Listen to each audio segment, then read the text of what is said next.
In the long and brutal history of human conflict, there are moments that defy all logic. Moments when the machinery of war grinds to a halt, and something ancient and profoundly human breaks through the noise.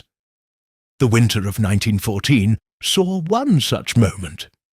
It was a brief, impossible peace, a miracle born in the mud and misery of the Western Front. For years, the great powers of Europe had been building their armies, certain that any future war would be a swift and glorious affair. Over by Christmas, they were tragically wrong. By December 1914, just 5 months into the First World War, that illusion had been shattered and replaced by a waking nightmare.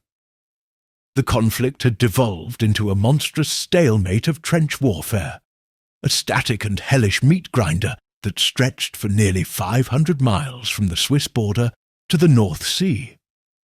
Life in these trenches was a descent into a primitive, troglodytic existence.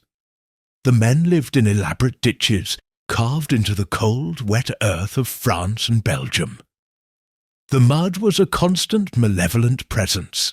It was a thick, greedy, corpse-sucking mire that could pull a man's boots off his feet, clog his rifle, and contaminate his food. It was the smell of this world that haunted the soldiers most. A foul cocktail of stagnant water, rotting sandbags, cordite from shell explosions, latrine pits, and the sweet, sickly odour of decaying flesh from the bodies that lay unburied in the strip of land between the two armies. This blasted, crater-filled wasteland, tangled with barbed wire and haunted by the dead, had a name: No Man's Land. It was a place where a man, AS life, could be extinguished in an instant by the crack of a sniper S rifle, or the concussion of an artillery shell. Day and night were governed by the rhythm of death. The days were for hunkering down, enduring the shelling, and dealing with the boredom, the lice, and the ever-present rats that grew fat on rations and corpses. The nights were for work and for terror, repairing the trenches, stringing wire, and launching raids into the enemy's territory. The soldiers on both sides were caught in this trap of industrialized slaughter. On one side, the British Expeditionary Force, alongside French and Belgian troops. On the other, the armies of the German Empire. They were young men, mostly volunteers and conscripts who had been swept up in the patriotic fervour of August. They had been promised glory and adventure. Instead, they found themselves living like animals, fighting and dying for a few yards of worthless shell-pocked mud. The shared misery of this existence was a powerful, unspoken bond.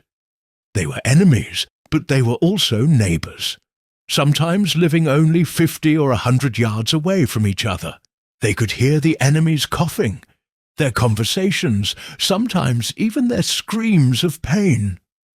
This proximity bred a strange kind of familiarity, a human connection that the generals in their far-off chateaux could never comprehend. In some quieter sectors of the front, an informal system had developed, known as live and let live. It was a tacit understanding. The soldiers would agree not to shoot at each other during mealtimes. They would avoid shelling the enemy's latrines.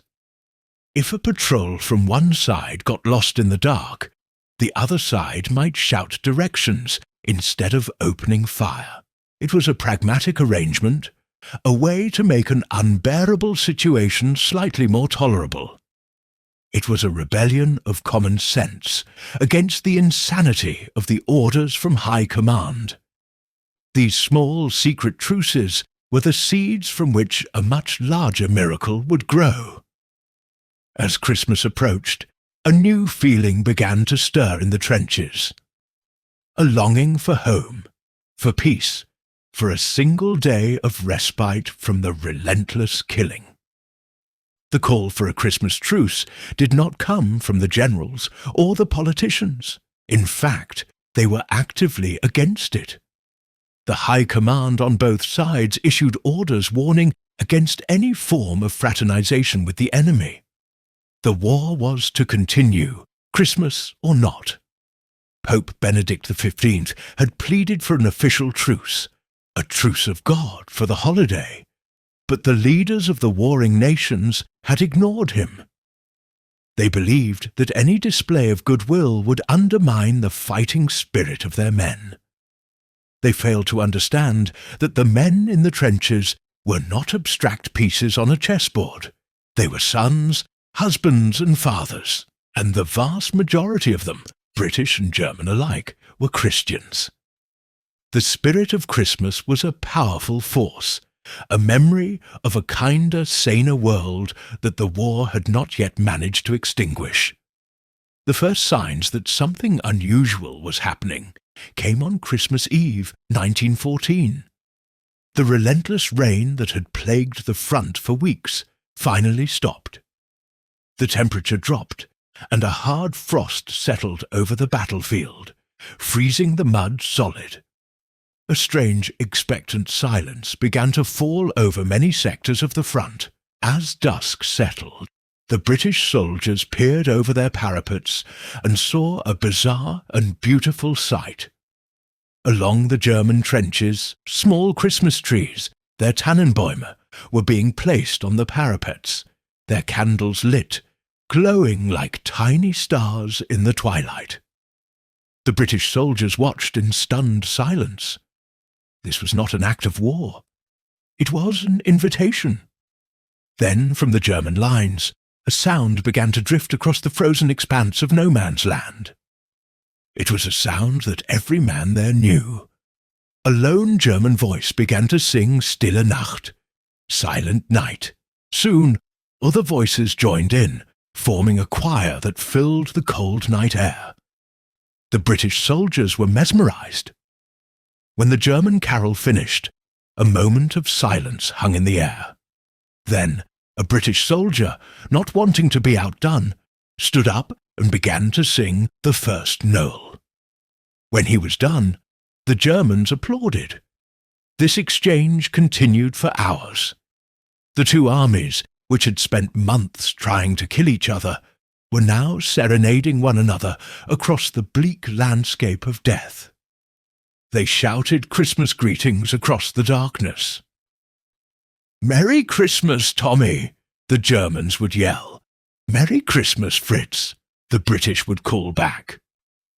In one sector, a German soldier who had once worked in London as a barber shouted that if the British would send over some tobacco, he'd come over in the morning and give them a haircut. The tension that had defined their lives for months began to melt away, replaced by a shared sense of humanity and a profound feeling of absurdity. They were enemies, yet here they were, celebrating the birth of the Prince of Peace together. The real test would be Christmas morning. Would the fragile peace of the night survive the cold light of day? As the sun rose on December 25th, soldiers on both sides cautiously poked their heads over the top of the trenches. They saw figures standing on the enemy parapet, unarmed and waving. Then the unthinkable happened.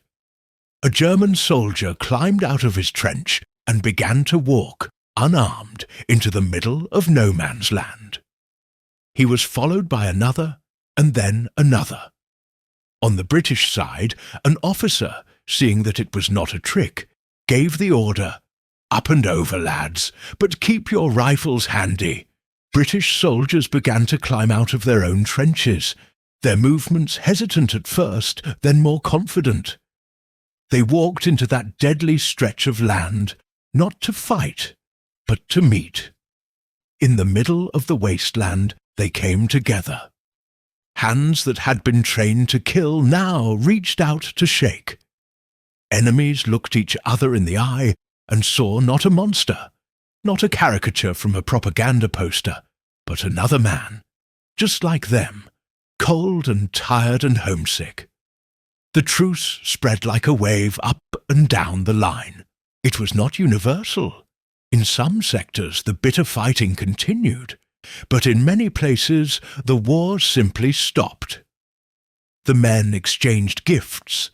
The Germans, who had better supplies at that moment, offered cigars, sausages, and schnapps. The British shared their rum, their cigarettes, and their bully beef. They swapped buttons from their tunics as souvenirs. They showed each other pictures of their families, wives and sweethearts back home. They discovered they had more in common than they ever imagined. Many of the German soldiers, particularly from the Saxon regiments, had worked in Britain before the war as waiters, barbers, and factory workers. They spoke perfect English and acted as interpreters. One of the most poignant and practical aspects of the truce was the joint burial of the dead. For weeks the bodies of their fallen comrades had been left to rot in no man's land, impossible to retrieve under fire. Now, in an act of shared reverence, British and German soldiers worked together to bring the bodies back. They held joint funeral services, reciting the 23rd Psalm together in English and German. In that moment, they were not enemies, but simply men, grieving their dead. And then there was the football. The image of British and German soldiers playing football together in no man's land has become the most enduring symbol of the Christmas Truce.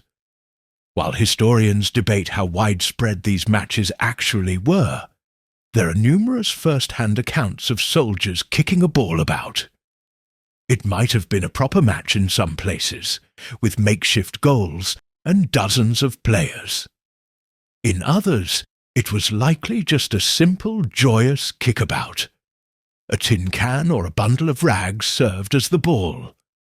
For a few hours, the sound of laughter and friendly competition replaced the sound of artillery. It was a moment of pure, unadulterated peace. A game of football played on the very ground where they had been trying to kill each other just the day before. But the miracle could not last. The war was a machine much larger than the men caught in its gears. The generals and politicians in the rear were furious when they heard news of the truce. They saw it as an act of insubordination, a threat to military discipline. Orders were sent down the line, forbidding any further contact with the enemy.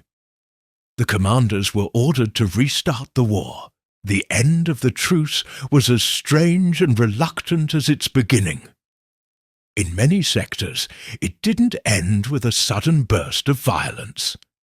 A German officer might fire 2 shots into the air and shout that his men would be forced to open fire in 10 minutes. A British captain might put up a sign that read, "Merry Christmas," and then another that read, "Business as usual." The men on both sides returned to their trenches, their hearts heavy. Many soldiers wrote in their diaries that they felt a profound sadness, and that it was difficult to begin shooting at the men they had just shared a cigarette and a laugh with. The Christmas Truce of 1914 was never repeated on such a scale. As the war dragged on and the casualties mounted into the millions, the bitterness and hatred grew too deep. The event was suppressed by the authorities and largely forgotten by the public for decades. But for the men who were there, it was an experience they never forgot. It was a brief, shining moment of sanity in a world gone mad. The truce was an ember of humanity that glowed brightly in the darkest of winters. It was a spontaneous demonstration that the men fighting the war were not the same as the men who had started it. It was a reminder that beneath the uniforms, beneath the flags, and beneath the ideologies, there lies a common humanity, a shared desire for peace and fellowship. The day the guns fell silent stands as a powerful testament to the idea that even in the heart of the most brutal conflict, the human spirit has the capacity to choose peace, even if only for a day.